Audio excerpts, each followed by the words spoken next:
ఈరోజు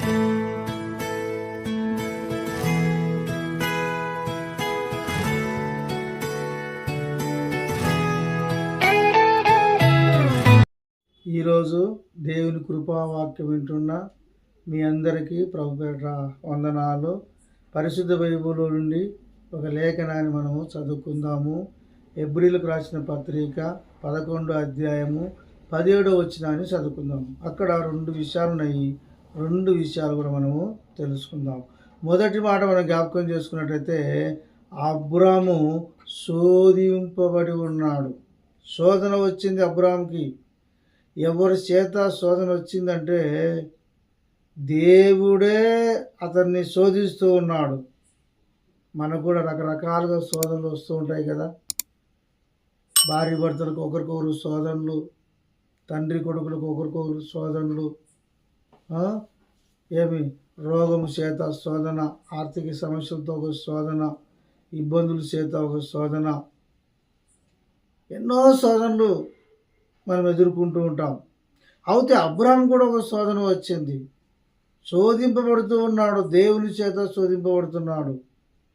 దేవుడు కూడా మనల్ని కూడా శోధిస్తాడు. ఒక విషయంలో అబ్రహామును కూడా దేవుడు శోధిస్తూ ఉన్నాడు.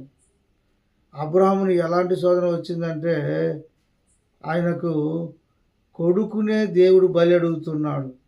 అలాంటి శోధన వస్తుంది. అక్కడ కింద మరొక మాట మనం జ్ఞాపకం చేసుకున్నట్టయితే, విశ్వాసమును బట్టి అబ్రహాము ఇసాకుని బలి అర్పించెను. విశ్వాసమును బట్టి అబ్రహాం ఏం చేశాడు? ఇసాకుని బలి అర్పించాడని ఉంది. అర్పించాడా? అర్పించలేదు. మరి ఎందుకు బైబిల్లో రాయబడి ఉంది అని మనం ఒకసారి జ్ఞాపకం చేసుకున్నట్టయితే, వాక్యాన్ని అపార్థం చేసుకోవద్దు కానీ అర్థం చేసుకోవాలి. అందుకే అక్కడ ఆ రాయబడిన వాక్యాన్ని మనం అర్థం చేసుకోవాలి. విశ్వాసమును బట్టి ఇసాకుని బలి అర్పించను అని ఉంది కదా.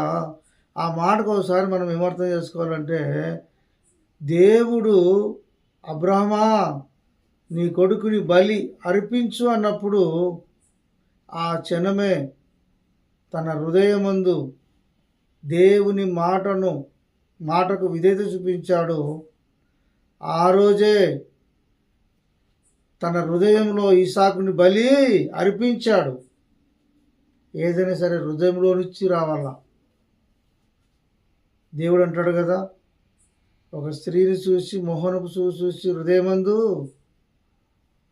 మనం ఏం ఆలోచించినా పాపం చేసినట్టే. అలాగనే మన హృదయంలో ఏమి నిండుంటుందో అదే మనం చేస్తాం. ఒక మనిషిని కొట్టాలని ముందు హృదయంలో మనం నిశ్చయించుకుంటాం. ఆ తర్వాత ఆ ప్రకారంగా మనం చేస్తాం. ఒక మనిషిని తిట్టాలని హృదయంలో నిశ్చయించుకుంటే ఆ ప్రకారంగా మనము చేస్తాం. ఒక మనిషిని ప్రేమించాలని హృదయంలో ఉన్నట్టయితే ఖచ్చితంగా మనం ప్రేమిస్తాం. ఒక మనిషికి సహాయం చేయాలని హృదయంలో మనకి ప్రేరేపణ కలిగిందనుకో, ఖచ్చితంగా మనం సహాయము చేస్తాం. అలాగే అబ్రహాము కూడా తన హృదయంలో ఇసాకుని ఏం చేశాడు చెప్పండి? బలి ఇచ్చాడు. ముందుగా తన హృదయంలో బలి ఇచ్చాడు. హృదయంలో బలమైన నిర్ణయం తీసుకున్నాడు. నా కొడుకుని ఇచ్చింది దేవుడు, ఆ దేవుడే నా కొడుకుని బలి అడుగుతున్నాడు, ఆ దేవుని కంటే ఎక్కువ ఏదీ లేదు అని తన హృదయంలో నిశ్చయించుకున్నాడు. బలి ఇయడానికి వెళ్ళాడు. ఇసాకు అంటున్నాడు, నాయనా కట్టెలున్నాయి, నిప్పు ఉంది, కత్తి ఉంది, గొర్రెపిల్ల ఏది అంటున్నాడు. అప్పుడు అబ్రహాం విశ్వాసంతో అంటున్నాడు, దేవుడే చూసుకుంటాడు అంటున్నాడు.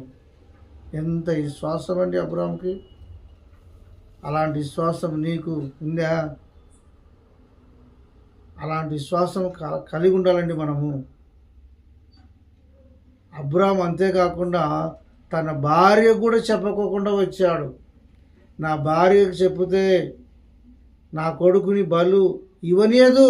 ఎంతైనా తల్లికి ఎక్కువగా ప్రేమ ఉంటుంది. దేవునికే కాదు, ఎవరికి బలిచ్చినా తల్లి ఒప్పుకోదు. కానీ అబ్రాహాము మాత్రం తన హృదయంలో నిశ్చయించుకున్నాడు.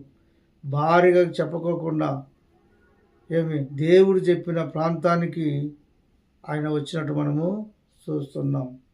కాబట్టి దేవుడు అతన్ని శోధించినప్పుడు, పరీక్షించినప్పుడు అబ్రహాము గెలిచాడు. అందుకే అబ్రహాము విశ్వాసులకే తండ్రి అయ్యాడు. దేవుడు నిన్ను కూడా ఒకసారి శోధిస్తుంటాడు. సమస్యల చేత, ఇబ్బందుల చేత శోధించినప్పుడు అంత మాత్రాన నువ్వు కుంగిపోవద్దు. అంత మాత్రాన నువ్వు దేవుణ్ణి అపార్థం చేసుకోవద్దు. విశ్వాసము కలిగి ప్రార్థన చేయి, దేవునికి లోబడు, దేవుని మాటకు నువ్వు ఇదైతే చూపించు. ఖచ్చితంగా దేవుడు నీకు ప్రతిఫలము ఇస్తాడు. మొదటి మాట, అబ్రాహాము శోధింపబడెను. రెండో మాట, విశ్వాసమును బట్టి ఈసాకు బలి అర్పించెను. ఈ రెండు మాటలు దేవుడు దీవించును గాక.